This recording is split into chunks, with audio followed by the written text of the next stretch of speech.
ignorance. Yeah, one is simple ignorance. Simple ignorance is jahal al-basit. Basically, the simple ignorance is say I don't know.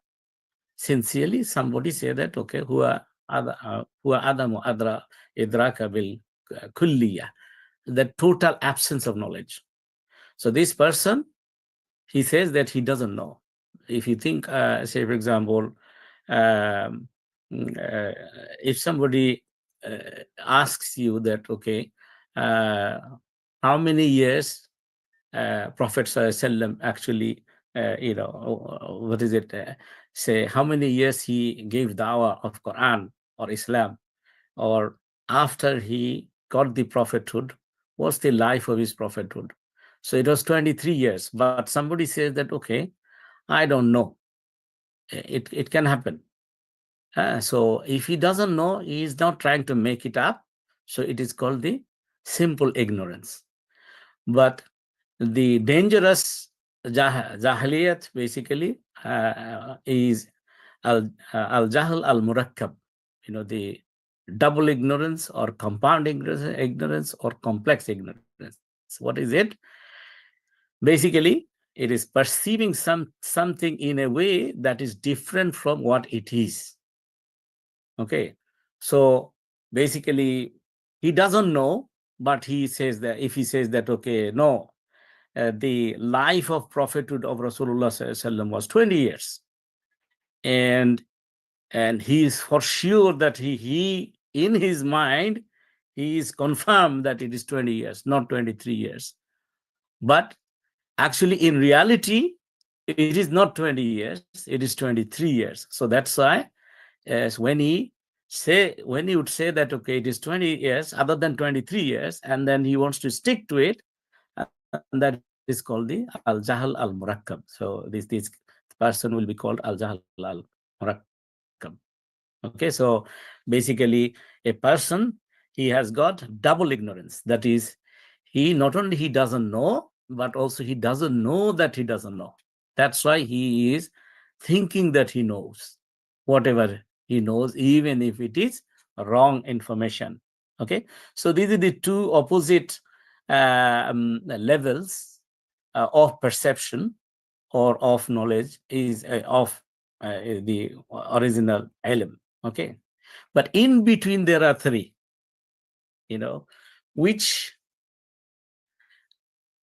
cannot be considered as ignorance, but they don't reach the level of knowledge. So they are kind of in between. So in between, which are they?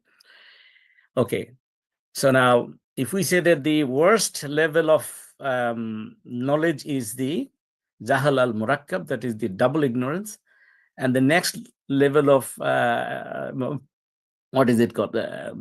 Not knowledge is simple ignorance, and just above it, it is called wahm, meaning the delusion. If we go into the desert, we see mirage. Yeah, so there is say for example, we can have kind of a delusion that okay, there is water there somewhere down there, but when we reach there, we see that no, water is not there. That is called wahm, the delusion.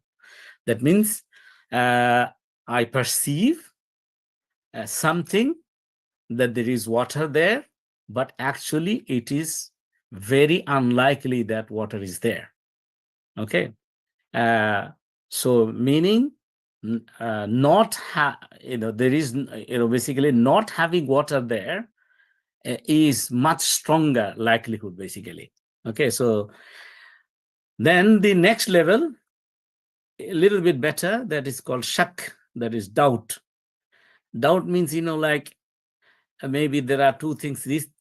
Okay, say for example, if I think about there is a mountain between, say, I'm walking on the, on the daylight. Okay, so, I cannot see the sun. In between the sun and me is a mountain. So now I'm in doubt that whether sun has risen or not in the morning, right? So there could be equal possibility that, okay, maybe sun has not risen or sun has risen. So this is kind of a doubt. We can think about, say, for example, in a prayer, say in Zohar prayer, say for example, maybe I have finished third rakat, or I have done four rakat, but suddenly I get into doubt that whether I did 3 rakat or 4 rakat. So then it is kind of equal. It could be possibility that 50-50, maybe I have done 3 rakat, or maybe I have done 4 rakat. I'm not sure. So that is called the doubt or the shak. And what is the ruling on it? Is basically if it gets to the level of zan, meaning a strong suspicion that yes, no, I have done only 3 rakat.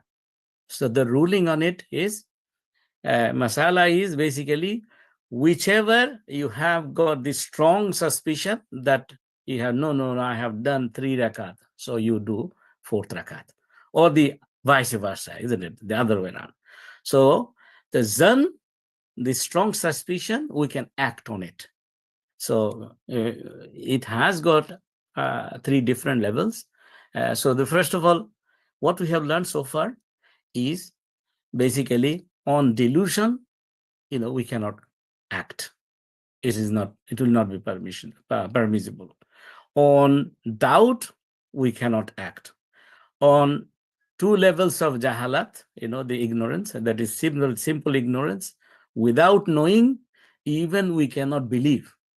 As Allah subhanahu wa ta'ala said, فَعْلَمْ أَنَّهُ لَا إِلَهَ إِلَّا اللَّهِ, that no, have knowledge that there is no deity to be worshipped except Allah. Even our iman, our kalima, Allah is asking us to first know. So that means before we believe, we need to know. So knowledge effectively comes before belief. If we don't have the knowledge that there is no deity to be worshipped except Allah, then how can we believe in Allah to be, one and only deity, right? So that's why, okay, if I don't know, this is, I cannot act upon it. If I know wrong, obviously, and then I insist that I know, na'udhu billah. So if I act on it, I will actually fall into sin, right? The only place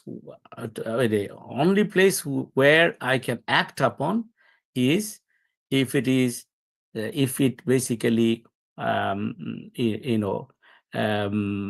fulfills all the 3 conditions that we mentioned in the beginning. Idraku shay ala ma huwa alayhi idraku jaziman, right? So basically, whatever I see, whatever I read, whatever I heard, it is, I can see it is there in actual reality, and it is for sure, for certain, I have got yaqeen. Okay, so then I can act upon it. And the other bit we can act upon is basically on the part of zan, the strong suspicion, in there. If we say the Sheikh Albani, rahimahullah, he categorized the zan into 3. Zan, say for example, I have got suspicion, but suspicion is very weak. My perception is very weak, right? I'm not sure. So that's why Allah subhanahu wa ta'ala said, Inna ba'da zanni ithm. Allah was basically, asking us not to suspect, because most of the suspicions are basically sins, because they have got very weak, foundation. Okay, but there are zan, it's a strong presumption, or zan when it becomes almost yaqeen, that is certain, it falls into the category of ilm. Say for example, in Quran, in different places, Zan has been actually expressed as under these three categories. So, for example, Allah subhanahu wa ta'ala mentioned in Surah Al-Haqqa in verse number 20, Inni zanantu anni mulakin hisabiyah. Indeed, I was certain. So that means this zan is basically zan yaqeen, certain suspicion, certain presumption. So that means it goes into the category of ilm. So, and then one can act upon zan, one can do the ijtihad on zan as well. Okay.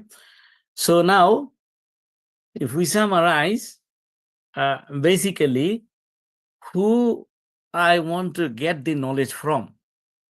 Obviously, I wouldn't try to get the knowledge from somebody having no knowledge, that is having simple ignorance, or definitely I would not want to even be with, the person who is al-jahl al-murakkab, the having compound ignorance, completely, that he doesn't know that he doesn't know, right?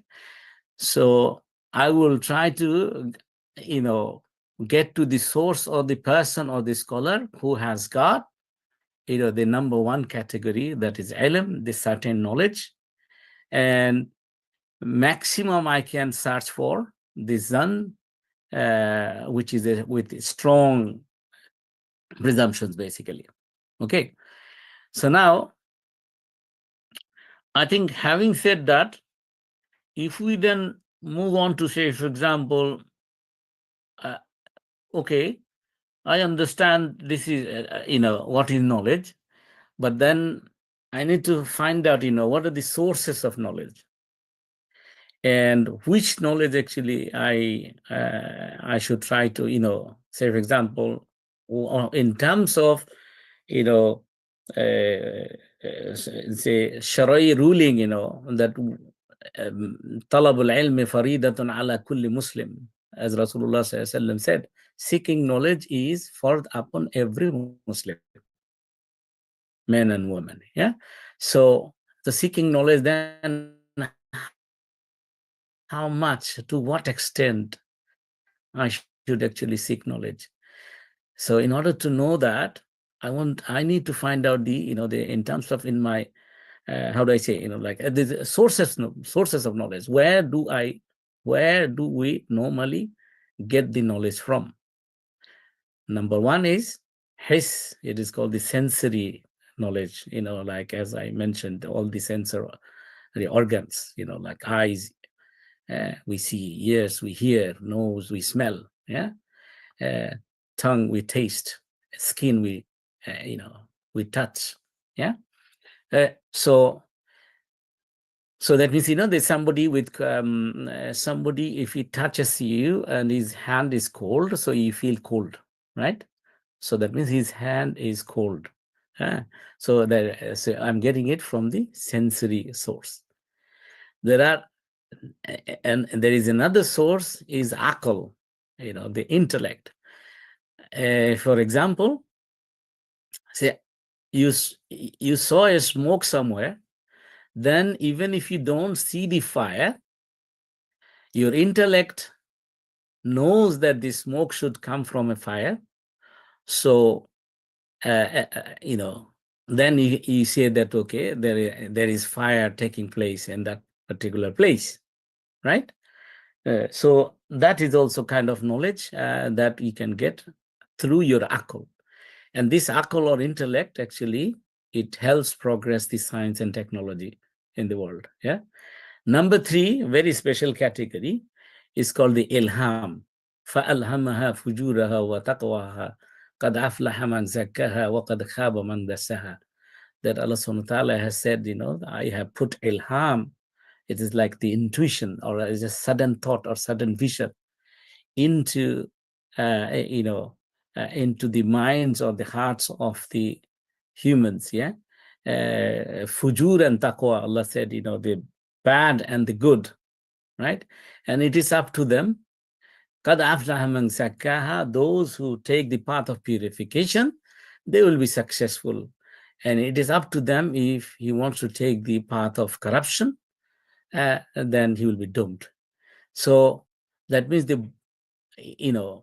we know that stealing is bad, telling lie is bad, telling truth is good. These are all Allah subhanahu wa ta'ala has put ilham on us, in our heart, right?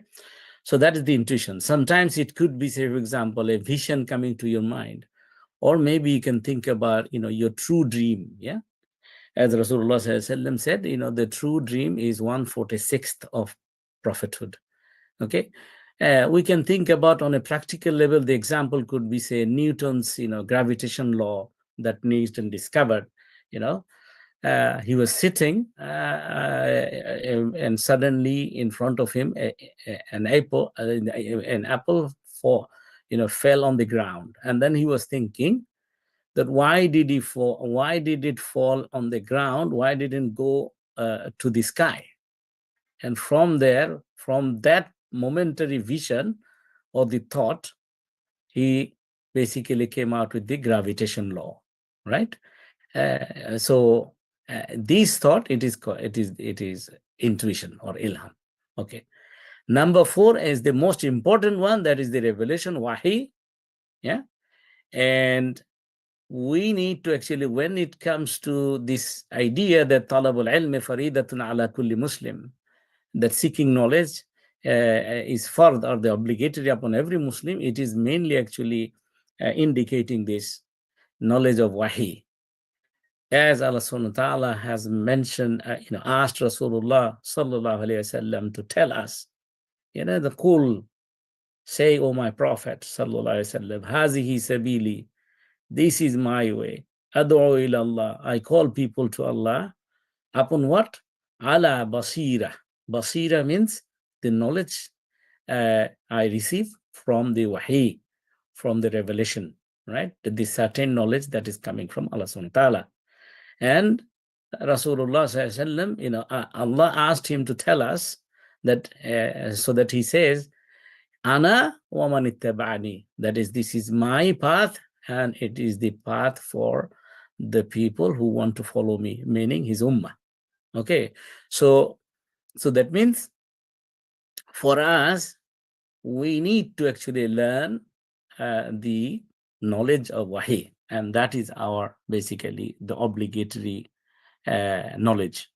Now, when we say obligatory knowledge, how much? As a regular Muslim, do I need to basically seek knowledge like a scholar? No. How much is obligatory upon me? The ilm from wahi, it is obligatory, the fard. Okay, so number 1 is basic knowledge required for a believer to follow the instructions of Allah subhanahu wa ta'ala at every stage of life. Why? Because Allah said, وَمَا خَلَقْتُ الْجِنَّ وَالْإِنسَ إِلَّا لِيَعْبُدُونَ, that we have created the jinn and the humans for nothing but worshipping me, my ibadah. Illa li'abudun. So that means every moment of our life, it is not only just 5 times prayer we do ibadah. No. Every moment of our life, 24 hours a day, 7 days a week, 29, 30, 31 days a month, right? 365 days a year, and the whole lifetime, basically, every moment, Allah is saying that whatever we do, we need to transform that into ibadah. So in order to do that, basically, whatever knowledge is required, and that is obligatory. I need to learn all the fundamental, the knowledge of doing the fundamental ibadah, that is how to pray, all the arkan ahkam, how to fast. When Hajj becomes fard upon me, then its knowledge, seeking its knowledge will become fard upon me. When it becomes zakat becomes fard upon me, then the learning the knowledge of paying zakat, who to pay, will become obligatory upon me. So these are the just fundamental ibadah bit. What about the rest of the ibadah, which are muamalat, the engaging in the dunya, with the society, with the humans, with the family members, with friends, colleagues, yeah? So to engage in the dunya or the worldly affairs, every moment we need to follow the command of Allah. We need to seek His satisfaction, right? So sometimes it could happen, say, for example, any worldly activity or action we do, we can turn that into basically, the ibadah. If we can, say, for example, if when I'm eating, I'm having lunch or dinner, if my food is halal, if I say Bismillah in the beginning, and in the end, if I say Alhamdulillah, then it becomes, and if I have bought my food by halal income, so then it becomes ibadah, So when I go to sleep, before I go to sleep, Bismika Allahumma amutu ahya, and then when I wake up, Alhamdulillah alladhi ahyana ba'da ma amatana wa ilayhi nushur. So it turns out to be ibadah. And it becomes even better if I do wudu before I go to bed, and before I sleep, I keep on reading, say, Surah Ikhlas, Surah Falak, Surah Nas, or 3 verses of, say, for example, last 3 verses of Surah Baqarah, Ayatul Kursi, and I keep remembering Allah subhanahu wa ta'ala until I, basically go to sleep, yeah? So then it becomes ibadah. Everywhere we have to turn our action into ibadah, but in order to do that, whatever knowledge is required to seek that required knowledge becomes obligatory upon me. What is the other level of knowledge that becomes obligatory? Is, say, for example, if I get married, so to learn how to maintain my family, how to give the right to my children, what are the rights of my wife on me, all these knowledge become obligatory knowledge for me to run my family in the manner that Allah subhanahu wa ta'ala becomes, happy, satisfied with me. Okay. So now, to summarize, what are the knowledge that are obligatory upon us? Number one is the knowledge of fundamental ibadah. As I mentioned, 5 times prayer, fasting in the month of Ramadan, okay, like this. When Hajj becomes obligatory, when Zakat becomes obligatory, right? And then next is knowledge to maintain family, family. It becomes obligatory after my marriage. Knowledge where, how, what to spend becomes obligatory. These are some examples. After I start earning and living on my own. Say, for example, a person who lives with his parents and he doesn't have the responsibility of earning yet, or earning and spending yet. So at that time, how to what to earn, how to earn halal rizq, and where to spend it to. Even if I earn so many millions, yeah, I cannot spend it according to my will. Rather, I have to find out what are the sectors basically Allah wants me to spend my money on. So, say, for example, what are the rulings that إذا أنفقوا لم يسرفوا ولم يقتروا وكان بين ذلك قواما. Say, for example, that Allah subhanahu wa ta'ala is mentioning in Surah Al-Furqan, one of the qualities of Ibadur Rahman is Allah is saying, this is what Allah wants from us. So, as a quality of Ibadur Rahman, that is, whenever they spend, they do not become extravagant. Extravagant meaning they don't spend too much. They don't cross the limit, but at the same time, they don't become miserly. Rather, wakana baina zalika qawama, they stay in between, in the middle, right?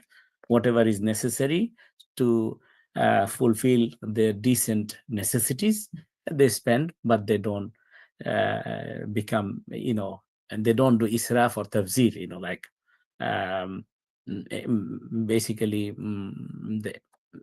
they don't become spendthrift or kind of extravagant, they don't cross the limit in spending. Okay. So now, then comes, like, okay, obligatory, we understand. Then, are there any other level of ilm that we can acquire? They could be, say, for example, essential ilm for our living. Already we gave some example. Okay. Whatever is necessary for our living, those knowledge we need to learn. And number 4, say, for example, is the naful ilm. So it is not obligatory to know something which is not obligatory on you. But naful ilm, if you want to, you can actually, it is encouraged. That the studying knowledge for an hour, say, for example, Rasulullah SAW said, studying knowledge for an hour at night is better than keeping, staying awake, for naful prayer. Okay. Or another one is, Rasulullah SAW said the superiority of the scholar over a normal abed, superiority of the alim over a normal abed, meaning worshipper, is like, as Rasulullah SAW said, my superiority over the lowest among you, meaning the companions, Rasulullah SAW is saying. In another place, Rasulullah SAW said the superiority of the scholar over the worshipper is like the superiority of the moon on the full night over all other normal stars, right?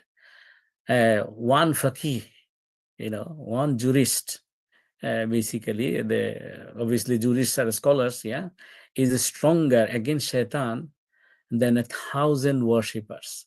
The knowledge, basically, at this point, maybe if I tell you a story that, I think all these are kind of, it will come in the excellence of knowledge, effectively. Say, when Adam alayhi salam, was thrown out of Jannah and thrown into this world, Allah subhanahu wa ta'ala said, "Qul nahbitu minha jami'a fa imma ya'tiyannakum minni huda faman tabi'a hudaya fala khawfun 'alayhim wa lahum yahzanun." That you go down with your wife in Jama'ah together to dunya, and as long as I'm going to send the book of guidance, as long as you're going to follow it, that means, again, book of guidance is book of knowledge. As long as you follow it, you will not have any fear, and you will not have any فَلَا خَوْفٌ عَلَيْهِمْ وَلَا هُمْ يَحْزَنُونَ. You will not have any tension or grief or stress. In another place, Allah subhanahu wa ta'ala said, "Wala shakka," meaning no difficulty, effectively. So that means your life will be smooth. And how? If you follow the book of guidance I'm going to send you, meaning the book of knowledge. The whole Quran is actually the book of knowledge. So now how knowledge saved Adam alayhi salam? That Allah subhanahu wa ta'ala has mentioned, that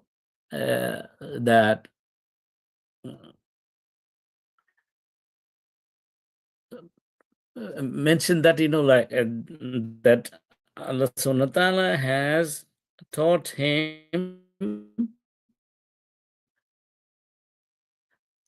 the dua, which is the Rabbana zalamna anfusana wa illam taghfir lana wa tarhamna lanakunanna minal khasirin.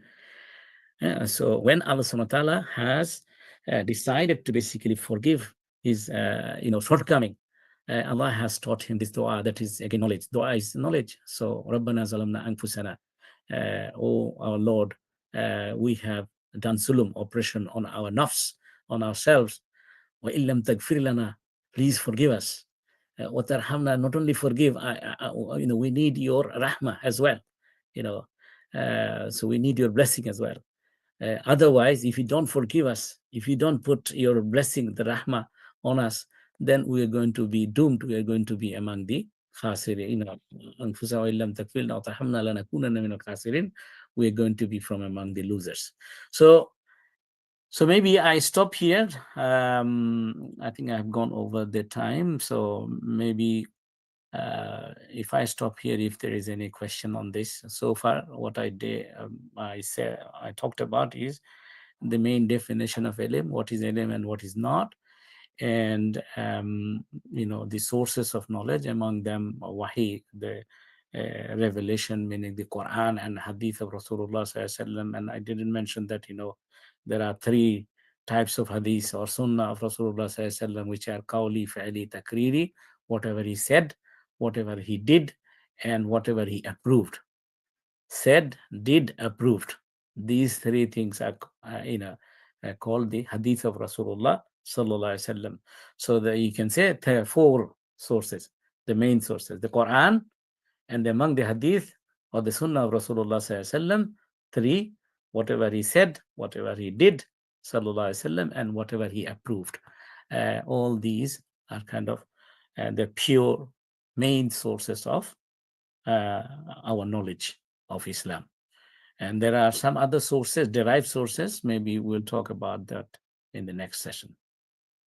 Alhamdulillahi Rabbil Alameen. Jazakallah khair, Sheikh. MashaAllah, very enlightening talk. And so, as the Sheikh mentioned, if you have any questions, you could put it in the chat on the Zoom. And then, inshallah, we'll be able to answer it. And in the meantime, if you guys are thinking of questions, I just had two quick questions regarding the talk. One was, mashallah, you went over the Islamic definition of knowledge, which seems very sophisticated in comparison to how in the West we define knowledge, where it's just information. You just go, you don't have to act upon it, you don't have to have conviction, you just have information in your head. So the questions I have is, one, is there any book that you could recommend that perhaps we can read to kind of get a summary of the Islamic conception of knowledge? So that's question number one. And second, because you mentioned that one of the things about ilm is you need to have conviction. So again, in the West, you don't need conviction. You just need to just take the information. So from an Islamic point, how do we get that conviction? How do we transfer information that we're getting when we're, for example, sitting in a darus or halaqah? How do we translate that into conviction so that it becomes ilm? Okay, inshallah. Jazakallah khair. Like you, some of the bit I would want to actually do a little bit elaborately in the next session. Yeah. Okay. Say for example, as I was trying to touch upon, who should we take the knowledge from? Where should we take the knowledge from? Isn't it? I think that's what you're trying to get at, isn't it? Yeah, exactly. So now you say from these 6 levels of knowledge that we mentioned, when we say knowledge, meaning some information, right? 6 levels of information I have, and out of that, there's just only one category actually gets considered as knowledge according to Islam, right? So now, if you think that from there, actually, there is a clue there.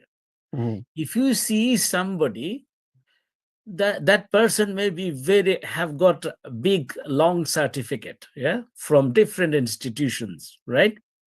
But you see that, the person has got a habit of, base his discussion on wahm, delusion, or maybe doubt, or maybe, this person is kind of, jahal al-murakkab, like anything that he says, even if it is not correct, he insists on it.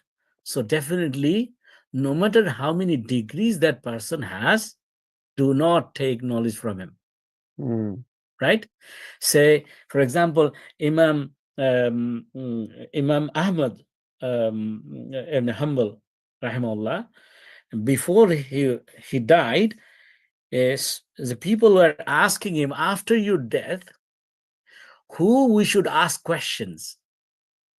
Then at the moment, I don't remember the name of the person he mentioned, but he mentioned someone. Everybody became really, shocked. They were saying that, why do you refer that person? That person is not that knowledgeable. Mm. He is not considered to be that level of scholar. Mm-hmm. So then Imam Ahmad bin Hanbal rahimahullah, he said that he is an honest person, he is sincere person. When there is ikhlas there, Allah will help him get to the true decision, true knowledge. Allah. Can you see? So that's why it is, who is Jahil al-Murakkab? Basically, those who have got arrogance, isn't it? Mm-hmm. If somebody has got arrogance, even if he has, I know, alhamdulillah, Allah has given me the tawfiq to do dawah activities in the whole Europe, in so many countries, including the UK. Alhamdulillah, and I am originally from Bangladesh. I did dawah activities there as well. I have come across so many people say, the person has done the hifz, of 30 juz. And then after a while, he forgot. Mm-hmm. The person has got, triple Kamel, say in Bangladesh, it's called triple title, right? Alim Fazil Kamel, yeah? So from one of the top Islamic institutions, yeah? Mm-hmm. But subhanallah, he cannot say anything about ilm because he forgot. Mm-hmm. Can you see? So that means we need to be, I would touch upon all the criteria of a person you want to take ilm from in the next session, inshallah. But main thing is, out of these 6 levels, where he mainly, what is it called? Generally, he stays on. Does he try to always stay on, say, wahm or maybe shak, right? They say there are people, they've got a habit, okay, they want to always deal with doubtful matters. Mm-hmm. He cannot stay away from doubtful matters, or he cannot, away from delusional matters. Say, for example, in Quran, there are 2 types of verses. Yeah. One is the muhkamat, another is the mutashabihat. So the good knowledgeable people, they will always try to concentrate on the muhkamat. The muhkamat means the hukum, yeah, the commands, clear commands. You have to pray 5 times a day, you have to fast in the month of Ramadan. These are very clear cut, isn't it? Mm-hmm. But there are verses which have got double meanings, mutashabihat. So if you see that the person, instead of focusing or concentrating on the clear-cut verses, he has got always a tendency to dwell with, like mutashabihat, double meaning verses. And then he tries to basically, tries to get some advantage, in his favor as he wants, right? So Mm-hmm. please, we need to stay away from those kind of people. Mm-hmm. Does it help? Does it give you some answer to your question? Definitely. Definitely, we'll touch up on in detail in the next session on this. No, definitely. I mean, I find it very helpful because, again, I think in this age and generation, we're the information age, and somebody can think they could just go take a class, even a non-Muslim who's teaching about Islam, or go online, and they think they'll get ilm. But as you're making these distinctions, it shows that you have to have certain criteria to have basically ilm, that knowledge that will actually benefit you, as opposed to just information. And that's very important because I think a lot of people just see knowledge as information, to basically make that distinction. No, Jazakallah khair. Really appreciate it. Barakallah fikum. As you were asking, say, for example, Ibn Taymiyyah, rahimahullah, he has kind of categorically, step by step, he defined What is Mm. beneficial knowledge? Okay. He's saying al-ilmu maqamu alayhi dalil. Knowledge is whatever has evidence Mm. for all types of knowledge, whether it is religious or other. Mhm. Ilman nafi'ah, Mhm. right? And then he's saying that وَالنَّافِعُ مِنْهُ مَا جَاءَ بِهِ الرَّسُولُ, that the beneficial knowledge is what comes with prophets, Mm. nobody else. Can you Mhm. see? Why? He's saying because there could be knowledge from other than the messenger, but it is in the worldly matters. It could be examples are, say, for example, accounting. He was mentioning, well, hisab, well, falahiyah, you know, what tijara, like the accounting, economics, farming, trading. Yeah. So if, as long as it is beneficial, say, for example, Rasulullah SAW said that إِذَا مَاتَ الْإِنسَانِ إِنْ قَطَعَهُ عَمَلُهُ إِلَّا مِنْ ثَلَاثٍ, that whenever a man dies, all his amal, the door of all his amal gets closed, isn't it? Mhm. Except three. What are Mhm. these three? Sadaqatun jariyah, which is, Mhm. the charity in perpetuity, yeah? And then ilmun yantafa'u bih. Whatever knowledge he has left, that is beneficial. And Mhm. the third is waladun saleh yad'u lah. That is the righteous children who basically pray for their their parent, right? So you can see it is ilmun nafi'a, ilmun yantafa'u bi. Any ilm that is not beneficial is not ilm. Simple. Say again, he is mentioning like this: wal ilmul mamduhu alladhi dalla alayhi al-kitabi was-sana, what is it? Was-sunnah alladhi warasatul anbiya.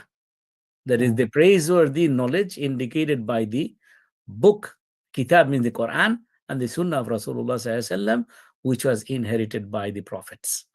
Now, what is the easy way to do? Just, you write down in the Google and find out something. You may find out, say, for example, I see that, we Sunnis, we are Sunnis, isn't it?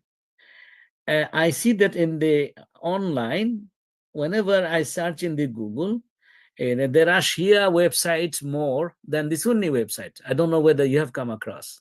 Mhm. Mhm. So now, if I don't know, how can I I may fall into this serious trap of maybe swearing at Abu Bakr radiallahu anhu, Umar radiallahu anhu, na'uzubillah, isn't it? Khulafa Rashida. Mhm. So that's why what I need to do is I need to be guided by an alim at the least who I trust. Mhm. Trust that he will not tell me any knowledge. He will not answer to any of my questions if he doesn't know. Mhm. If he doesn't know, he will say, I don't know. He will be sincere. Mhm. But at the same time, he will be dynamic as well. He will not be lazy, that he would not stop there. I would have to basically keep the companionship with such alims, those who are sincere, those who have got the courage to say that la adri, I don't know. Mhm. Not every question that they have to come out with answer, no. As Imam Malik rahimahullah, he was approached by a person with around 40 questions, which he brought from his village, hundreds of thousand miles away he came from. And then Imam Malik rahimahullah, he saying for more than 30 questions, he said, I don't know, I don't know, I don't know, I don't know. Then this man became very upset. He was saying that, oh Imam, knowing that you are the best alim in the world at the moment, I came here, and you're saying you don't know more than 30 questions. Just tell me, there are questions I brought from my fellow villagers. Yeah. What should I tell them? That I met Imam Malik, what should I tell them? Do you know what Imam Malik said? Imam Malik said that, tell them that Malik doesn't know. Wow. Can you see? Mhm. SubhanAllah. So that's the, inshallah, I think I should stop here. Yeah. Jazakallah khair. It's very enlightening.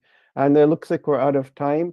So if anybody has any questions that you could think of after this podcast, I put the email in the chat, and as well as the link to the website risaalah.tv. You could put it through that. And just a quick announcement before we close. We're going to be having a session on December 22nd with Sheikh Emran on the topic of marriage and family according to Quran and Sunnah. So that will be our next session, December 22nd at 5 p.m. Eastern Time. And then the next session for this series on ilm will be on December 28th, inshallah, and we'll update you all regarding this. I guess you guys are all signed up, so we'll update you the details. Jazakallah khair, Sheikh Emran, for I giving think us just your time. a quick point on the 22nd. Was it 22nd? Is it? I believe that's what it says Okay. on the Yeah. flyer. So Yeah. it will be Q&A session on family and marriage, inshallah. Q&A, yeah, No, Q&A not session. talk. So if you have got questions, inshallah, I think there Okay. will be some Brother Muhammad Ashraf. He would be able to tell us better. There will be opportunity for people to write questions somewhere, I think, Yeah. before the event, inshallah. Okay. Okay, perfect. Jazakallah khair. Sheikh, Brother Muhammad, if you want to mention anything, otherwise we can close off. Yeah. Inshallah, you can close. Jazakallah. Jazakallah khair. Jazakallah, Sheikh. See you soon. inshallah. Jazakallah khair. Assalamu سبحانك alaikum. اللهم وبحمدك أشهد أن لا إله إلا أنت أستغفرك وأتوب إليك. السلام عليكم ورحمة الله. Wa alaikum assalam wa barakatuh.